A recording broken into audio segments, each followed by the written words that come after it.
Lucha Underground was something that caught our hearts immediately, man. The vibes over there, the matches, the gimmicks, the storylines, the lucha libre culture, the everything, man. It was simply brilliant. But you, I mean, how do you, I believe the correct word is casted, or earn the role or the opportunity to have this Son of Havoc character. I mean, who gave you the opportunity? How was your first, time reaching this new project?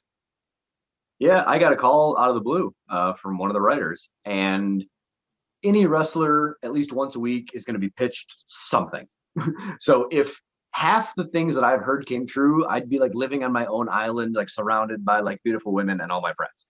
So like maybe 4% of what you're told or pitched in wrestling comes true. So when I got the first call, sounded amazing. All these big wig Hollywood producers involved, uh, downtown Los Angeles. Here's the guys that we're talking to. I was like, I mean, this sounds amazing. So I thought for sure this will never happen.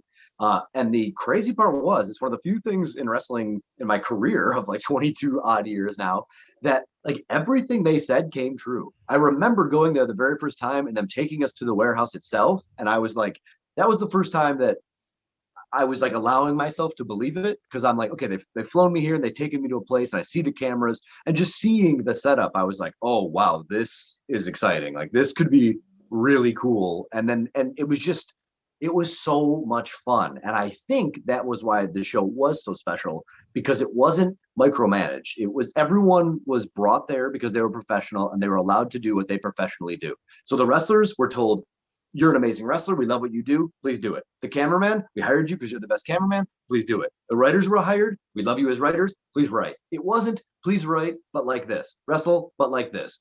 Film it, but like this. So everyone was just trusted to be a professional.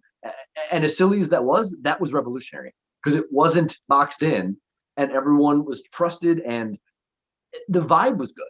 I remember at the time listening to a podcast with Bob Holly, and he mentioned how when he was in WWE, if he felt like every night it was an audition. Even when he was 10 years in, he was like, I could be fired at any moment. And I was in Lucha Underground 4 years in at that point. And I remember listening to this interview and being like, you can get fired? Like that never even crossed my mind, because we were just like partying and having fun every second of every day.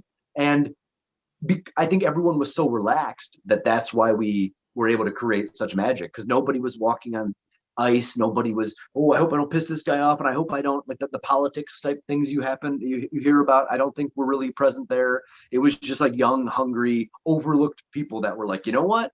We may not have got a chance before, but we're making the most of this. So I'm going to translate that to Spanish. En aquel momento dado, él menciona que cuando lo llaman así de la nada, le dan todas estas ideas de lo que iba a ser, del personaje, etcétera. Y él dice que por lo general en la industria de la lucha libre el 4% de lo que te dicen, pues se cumple. Posteriormente, cuando él llega allí, ve las cámaras, ve las luces, ve el setting y dice, oh, wow, esto es real, esta gente va en serio. Y lo que le gustaba era que todo el mundo estaba dispuesto a trabajar, todo el mundo estaba dispuesto a meter mano, pero que no estaba ese micromanagement que había en las otras empresas, sino que tú eres el mejor camarógrafo, haz tu trabajo, haz lo tuyo, tú sabes hacerlo. Tú eres un escritor, eres buen escritor, haz lo tuyo. Hazlo de esta manera, no como que hazlo como sabes hacerlo.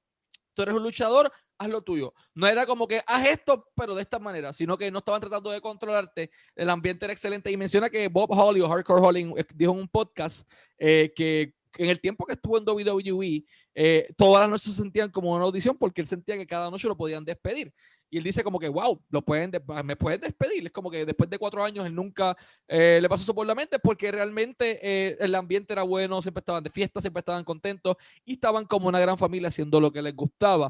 That was actually one of my next questions. How can you describe that, environment, that ambience, that vibes from the crowd in the temple? I could only see it through TV, on the Rey Network and on Netflix eventually, but everything, I felt it like I was there. But would you going outside from the backstage area to the ring and feeding on this energy of this literally Lucha Underground temple, how can you describe the ambience? How do you felt every time you went to wrestle?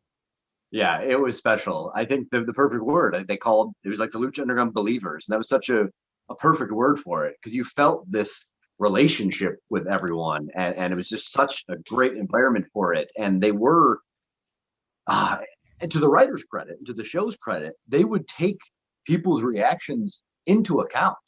So there was many like last minute changes based on what was happening real time.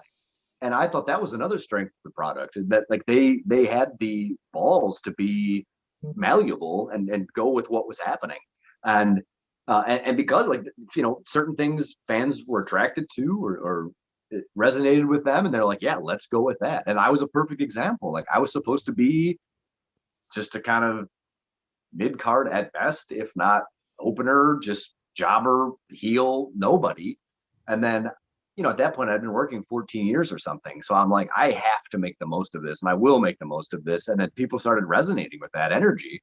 And they, to the writers' credit, again, they saw that and they're like, you know what, we have a real opportunity here. Like, let's start to take this on this ride. And that was all completely organic. No one ever sat down and like wrote that story arc, and no one ever, that was like an absolute product of my work translating with the people, their energy, feel it feeding me, and vice versa. And then us together creating something, which is like, holy crap, that's professional wrestling at its best. That's like an idealized version, and it was able to be cultivated there and unfold in real time. And it was like, that's just, I don't know if that'll ever be replicated. It was such a nice thing. Gonna translate that. En aquel momento dado, ¿cómo se sentía el ambiente? ¿Cómo se sentía Matt Cross saliendo como Son of Havoc? Bueno, él decía, llevo 14 años en la industria, tengo que hacer lo mejor de esto para sacar la mejor oportunidad que tenga. Y él dice que era algo bien especial. Esos believers, esos creyentes del templo de Lucha Underground, simplemente se alimentaban de esa energía. Y esa energía la transmitía él como luchador, así que era la lucha libre como tal, en su máxima expresión, el trabajo del luchador, emocionando al público, ellos alimentándose de ello, era simplemente algo que prácticamente deja sin